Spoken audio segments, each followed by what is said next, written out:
Hey guys, in this video I'll show you how to update your Google Play Store. So first I'll launch up my Google Play Store, and once you have opened it, all you need to do here guys, at the top right, you will see your profile icon. Go ahead and tap on that.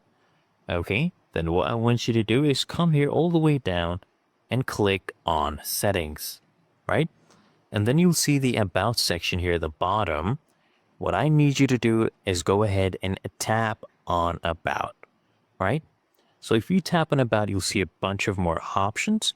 And here you see my Play Store version, and I see an option that says Update Play Store.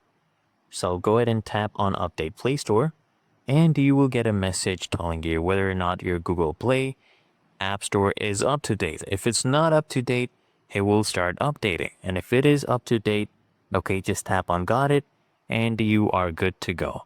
But if their update was available, it would have automatically downloaded it and installed it in a few minutes.